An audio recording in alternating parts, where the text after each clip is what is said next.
خب بچه این دستگاه ایراد شارژ داره، پله پله میخوایم بریم تو و ایرادهای شارژش رو بررسی کنیم و سر راه به هر قطعه‌ای که میرسیم این قطعه رو من کامل واسه شما باز کنم، ریز به ریز اطلاعات رو و جزئیاتش رو بکشیم در بیاریم بیرون. علاوه بر اون میخوایم بچه ها از سوکت باتری هم ما به عنوان برق وارد بشیم و بریم تو گوشی ببینیم مثلا به عنوان برق اگه بریم تو گوشی از کجاها سر در میاریم، از چه قطعات و چه آیسی هایی رد میشیم و این قطعات و آیسی ها چه بلایی سر ما در میارن و همینطور که از یه جا به جای دیگه انتقالمون میدن چطور چه بلاهایی چه تغییراتی روی ما اعمال میکنن. اینها رو میخوایم بریم به عنوان برق تو و ببینیم. یه سفر علمی میخوایم بریم توی بورد، از سوکت باتری بریم، از 5 ولت یو اس بی سر در بیاریم بیرون و همه جاها رو یه دوری با هم دیگه بزنیم.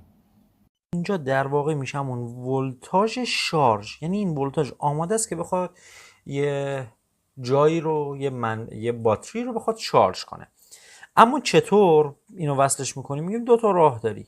یه راهت اینه که وصلش کنی به این ولتاژ سیستم یا همون وی بت و یه راه دیگه هم اینه که از اینجا مستقیم بیاریش و وصلش کنی به وی باتری، یعنی عملا دیگه از توی آی سی شارژ رد نشه. از اینجا رد شد، از این قسمت بچه‌ها رد شد و از اینجا رد شد اومد اینجا، ولی میگیم دیگه حالا از اینجا رد نشه. کدوم حالت؟ کارخونه حالتی رو ترجیح میده که شما اینو بیاری وصلش کنی به این قسمت و ولتاژ علاوه بر این که داره از این مسیر رد میشه بیاد از این مسیر هم رد شه و از اینجا برسه به کانکتور باتری ما و شروع کنه شارژ کردن گوشی. که در مورد شارژ کردن، در مورد اختلافات